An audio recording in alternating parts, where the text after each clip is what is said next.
Il était l'étoile la plus brillante de France, un prodige de la danse qui défiait la gravité et illuminait les plus grandes scènes du monde avant même d'avoir le droit de voter. À 21 ans, il était une star. À 31 ans, directeur du ballet de l'Opéra de Paris. Mais derrière les ovations, Patrick Dupont se désintégrait, licencié dans la disgrâce, brisé dans un accident de voiture avec 134 fractures, dépendant, oublié. Puis, contre toute attente, il a dansé de nouveau. Et juste au moment où le monde retombait amoureux de lui dans Danse avec les stars, il a disparu. Personne ne savait qu'il était en train de mourir. Quel secret se cachait derrière ce sourire si familier? Et comment l'homme qui avait dansé à travers la douleur a-t-il trouvé la force d'affronter la mort? En silence, voici l'histoire d'un éclat, d'une trahison et d'un dernier salut que personne n'a vu venir. Né pour danser, élevé dans la lutte. Avant de commencer cette histoire absolument extraordinaire, prenez une seconde pour vous abonner et activer la cloche de notification. Croyez-moi, vous ne voulez pas rater ce qui va suivre. Le 10 mars 1959, dans une maternité du 11e arrondissement de Paris, un quartier où les immeubles haussmanniens se mêlent aux ateliers ouvriers, où l'air sent le bitume chaud et les rêves d'après-guerre encore tièdes, Patrick Dupont pousse son premier cri. Le monde est marqué par les cicatrices de la Seconde Guerre mondiale, les rues sont grises, les familles modestes vivent au jour le jour. Son père, ouvrier métallurgiste aux mains calleuses et au regard fatigué par les heures supplémentaires, travaille dur dans une usine de la banlieue et, martelant le métal sous des néons blafards. Sa mère, serveuse dans une brasserie animée des grands boulevards, court entre les tables encombrées, sert les cafés crème fumants, ramasse les pourboires en pièces d'1 franc usé, sourit aux clients pressés malgré la fatigue qui creuse ses traits. Patrick est le deuxième enfant, après une sœur aînée qui l'observe avec curiosité. La vie est rude, sans luxe superflu, sans privilèges héréditaires. Le père quitte le foyer quand Patrick a 3 ans à peine. Il ne reviendra jamais, laissant derrière lui un vide immense, un silence pesant que personne ne comblera jamais. Sa mère se retrouve seule avec 2 bouches à nourrir, un loyer modeste à payer dans un appartement exigu, des factures qui s'accumulent comme des nuages d'orage. Elle n'a pas le temps de rêver, pas le temps de pleurer en paix. Patrick, lui, est un feu follet dès le berceau, un concentré d'énergie brute. À 4 ans, il grimpe sur les chaises branlantes, saute des canapés usés jusqu'à la corde, court dans l'appartement étroit comme s'il fuyait quelque chose d'invisible, d'insaisissable. Il est nerveux, électrique, indomptable, un tourbillon qui épuise tout sur son passage. « J'étais incontrôlable », racontera-t-il des décennies plus tard, assis dans un fauteuil usé par les années, un sourire nostalgique aux lèvres, les yeux perdus dans le souvenir d'un gamin qui ne tenait pas en place, qui cassait les jouets, qui épuisait sa mère jusqu'à l'épuisement total. Elle tente tout pour canaliser cette énergie débordante, cette vitalité qui semble infinie. Football dans la cour de l'immeuble, où il court après un ballon dégonflé sous les regards mi-amusés mi-agacés des voisins. Judo au dojo du coin de la rue, où il apprend à tomber sans se faire mal, à canaliser sa force en coup précis. Cours de natation à la piscine municipale, où l'eau froide éclairait le calme un instant, où il barbote comme un poisson dans un bassin trop petit pour son imagination. Rien n'y fait durablement. Il s'ennuie vite, il explose en crise de colère, il recommence inlassablement. Les professeurs se plaignent de son agitation en classe, les voisins tapent au plafond avec un balai quand il saute trop fort. Sa mère est à bout de nerfs, mais elle aime ce garçon aux yeux vifs et pétillants, à la curiosité insatiable qui le pousse à tout toucher, tout démonter, tout explorer. Un après-midi d'automne 1965, gris et pluvieux, alors qu'il traîne dans les rues humides avec un copain du quartier, évitant les flaques et les passants pressés, Patrick passe devant un petit studio de danse rue de Charonne. La vitre est embuée par la respiration collective des élèves, mais à travers ce voile brumeux, il aperçoit des filles en juste au corps noir moulant, chignons serrés comme des couronnes impeccables, qui glissent sur le parquet ciré avec une fluidité hypnotique, tournoient avec une grâce aérienne qui semble défier les lois de la physique, s'élèvent sur les pointes comme si la gravité n'existait pas pour elles. Les miroirs renvoient des reflets infinis, multipliant les corps en mouvement, les barres horizontales sont usées par des milliers de mains tremblantes. Les pointes claquent en rythme parfait, les bras dessinent des arabesques élégantes, les corps défient l'espace confiné du studio. Patrick s'arrête net au milieu du trottoir, oubliant la pluie qui ruisselle sur son col. Quelque chose en lui se fissure profondément, comme une corde de violon qui vibre pour la première fois à la note juste. Ce n'est pas une curiosité passagère, c'est un coup de foudre profond, viscéral, une reconnaissance instinctive. Je ne comprenais pas ce que je voyais exactement, dira-t-il des années plus tard, la voix encore émue par le souvenir, les mains mimant un mouvement oublié, un grand jeté imaginaire. Je savais juste que c'était pour moi. C'était comme si mon corps reconnaissait enfin sa langue maternelle, son vrai moyen d'expression. Sa mère hésite longuement, pesant le pour et le contre dans la cuisine étroite, sous la lumière jaunâtre d'une ampoule nue. La danse, dans le Paris des années 60, ce n'est pas pour les garçons du quartier. C'est moqué dans la cour de récré par les gamins qui jouent aux billes, mal vu par les pères ouvriers qui rentrent couverts de graisse, presque suspect aux yeux des familles modestes qui luttent pour survivre. « Tu vas te faire embêter à l'école, mon chéri, » lui dit-elle, inquiète, en essuyant ses mains rougies sur son tablier taché. « Les autres vont te traiter de fille, de tapette. Ça va être dur. » Mais elle voit la lumière intense dans ses yeux, cette flamme qui ne s'éteint pas, qui brûle plus fort que toutes les moqueries possibles, qui illumine son visage d'ordinaire agité. Elle cède finalement, le cœur serré mais fier. Elle l'inscrit à un cours d'essai dans ce même studio modeste. Patrick a 6 ans, les cheveux en bataille, un juste au corps trop grand emprunté à une cousine.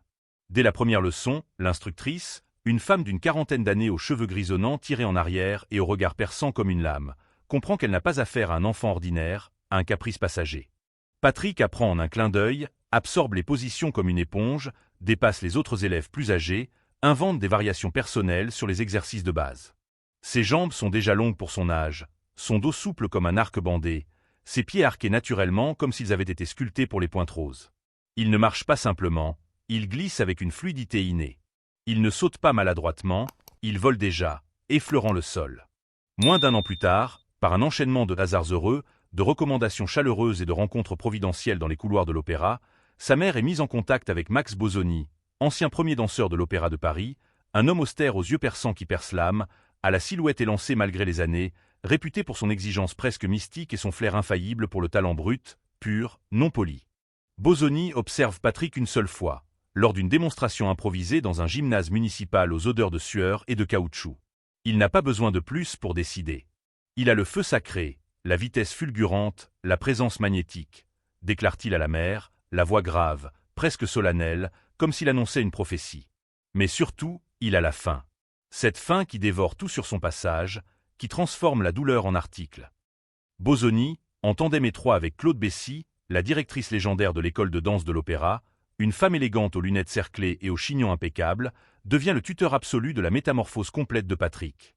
Ils ne lui apprennent pas seulement à danser avec technique. Ils forgent son identité profonde, son corps comme un instrument parfait, son âme comme une flamme inextinguible, son destin comme une trajectoire inexorable. Chaque soir, après les cours obligatoires à l'école publique où il s'ennuie mortellement, Patrick file dans le studio privé de Bosoni, un grenier poussiéreux sous les toits de Paris, où l'air sent la résine collante et la sueur accumulée, où les miroirs craquelés renvoient des reflets déformés par les ans, où le parquet grinçant porte les traces de milliers de pas. Il n'a pas d'amis de son âge pour jouer aux billes, pas de fête d'anniversaire avec gâteaux et ballons, pas de distractions adolescentes comme les cinémas du quartier. Son corps devient son instrument unique et exclusif, la discipline sa langue maternelle qu'il parle couramment, le parquet son univers clos et infini. À 10 ans, en 1969, il est admis au programme préparatoire de l'école de danse de l'Opéra de Paris, cette institution mythique nichée dans les coulisses du Palais Garnier, où les murs suintent l'histoire glorieuse, où les fantômes de Václav Nijinsky et de Rudolf Nureyev veillent encore dans les ombres des loges. La formation est impitoyable, militaire presque, 6 heures de cours par jour sous les ordres secs, échauffement à l'aube sous les néons froids et impitoyables, répétition jusqu'au soir dans des salles surchauffées par les corps en mouvement. Les professeurs hurlent des corrections acerbes, les miroirs renvoient des corps imparfaits et tremblants, les chevilles saignent dans les pointes neuves et rigides, les muscles tremblent sous l'effort surhumain. Patrick ne fléchit jamais, même quand les larmes coulent en silence sur ses joues rougies, même quand les ampoules éclatent sous les bandages.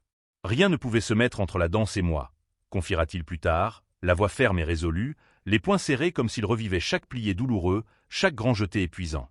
La douleur était mon professeur le plus sévère, mais le plus fidèle.